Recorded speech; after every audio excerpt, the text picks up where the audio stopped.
What's up, guys? GR here in the dungeon office, dungeon strength conditioning, and about to drop some more knowledge on you guys. This time on how to improve your vertical jump and jumping ability, how to jump out of the gym.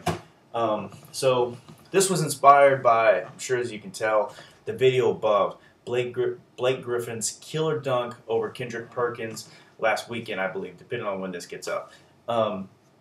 So why is this important? Washed up meatheads and young athletes alike want to jump out of the gym.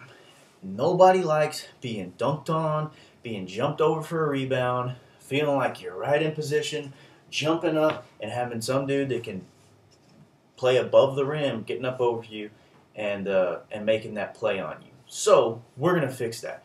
We're going to teach you how to jump out of the gym and get you well on your way to getting closer to touching the rim if you haven't touched it yet, to grabbing it if you haven't grabbed it yet, and to dunking it if you haven't dunked it yet.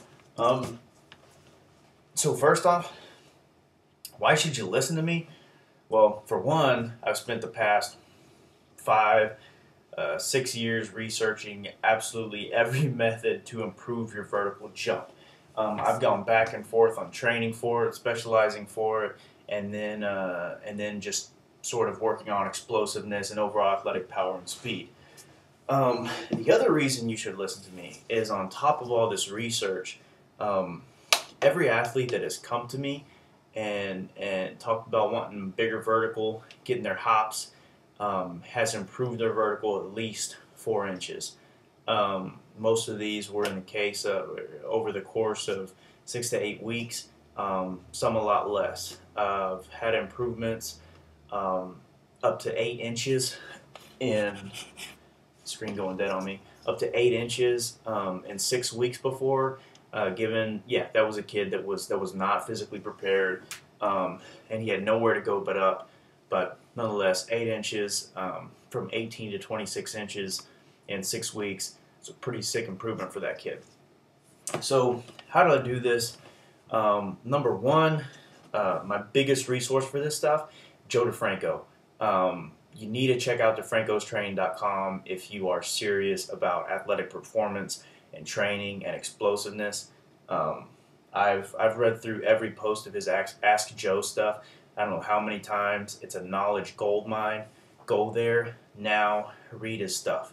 A lot of where I've got my information is from him, but the technique aspect of improving that kid's vertical jump, a lot of it came from his combine training. I think it's Combine Secrets DVD. That thing goes into more depth on each combine test than anything I've ever seen.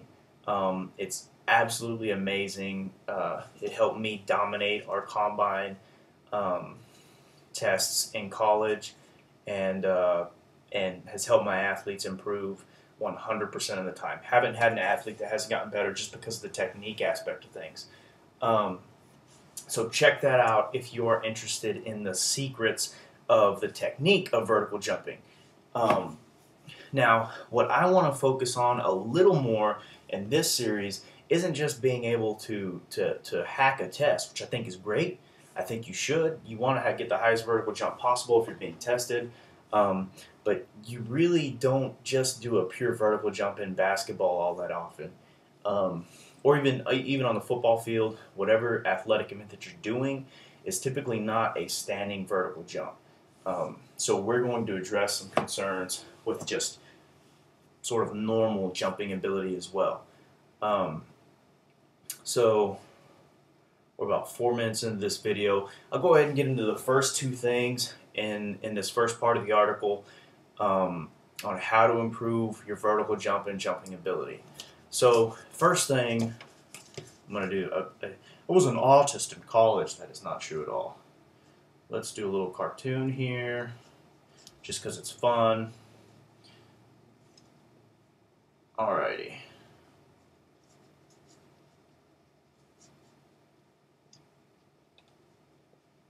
Get some little basketball shorts. You guys enjoying this?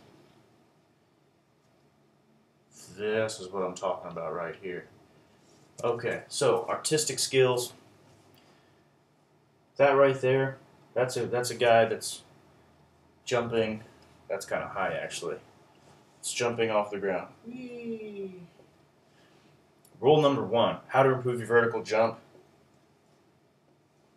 Do not be a fat ass. Period. Don't be a fat ass. Why is being fat a detriment to vertical jumping? I'm sure you guys have seen a few freak athletes that maybe an offensive lineman, maybe a shot putter, whoever it may be, that could jump pretty well and was a pretty big guy. Here's the thing. Those pretty big guys, if they had leaned down, would probably be doing 360 tomahawk dunks on your face if they'd leaned down. Their sport doesn't call for them to, so they don't necessarily need to. The thing with those big guys that you're seeing jumping well, although they're probably few and far between, at least in my experience, is that they have exceptional strength and explosiveness, which is leads me into part 2. So, part 2, lift heavy stuff. So, lift heavy things. Why do we want to lift heavy, get stronger? Because a vertical jump is really an expression of your relative strength, how strong you are in relation to your body weight. And this kind of ties into the don't be a fat ass thing. So if we've got, I should even, no, do it this way. So if we've got Joe Fatso here,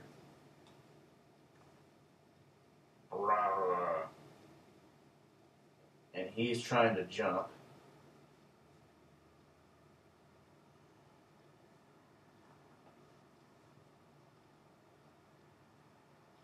and he's producing, let's say, 500 pounds of force to the ground. Okay, that's getting a glare. So there's Fatty. He's producing 500 pounds of force. The number is arbitrary. I don't know if that's realistic or not, but let's just use that for the sake of argument. And then we have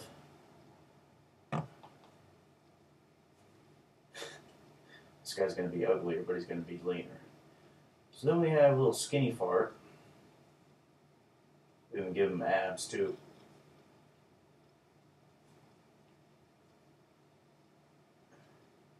And he's producing the same 500 pounds of force into the ground, right?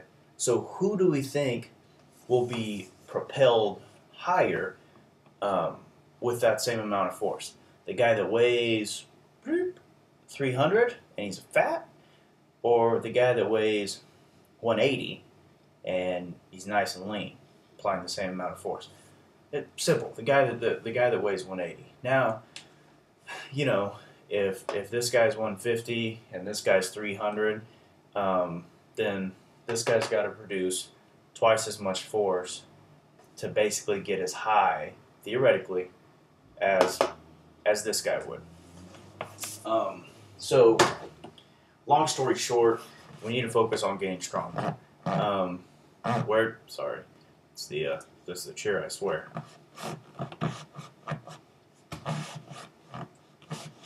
Okay, that's enough. Anyway, why do we need to focus on getting stronger? Why do we need to focus on getting stronger? That's the next important thing. You need to focus on working your go muscles and not just your show muscles. So, yeah, having a big pair of biceps filling out your Dungeon Strength conditioning shirt is pretty awesome. That's cool. That's all good and well. But what's even more awesome is having a set of hamstrings, glutes, back, calves that can fire you up above the rim and help you slam a two-handed dunk. Okay, or same thing, hammies, glutes, back, calves, posterior chain. So anterior, posterior's back. Think when people talk about, oh, your posterior. That's your butt. Okay, so posterior chain, the rear of your body. Work that, get it strong, and you'll be faster, stronger. You'll be more explosive, and you'll be able to jump higher. And that'll get you well on your way to where you want to go. So last note on this little set of things, I'm going to get more detailed as the article series progresses, but you do want to focus on getting better at the big basic movements. So deadlifts, squats. I love kettlebell swings for your vertical jump. Focus on things that work the back of your body, back extensions. I like Romanian deadlifts, Olympic lifts if you can keep the technique. So work on those. I'm going to go ahead and break this part here. We're going up into 10 minutes, and I'll talk to you guys a little bit in the video below about how to lose some more fat. All right? So, Dungeon out.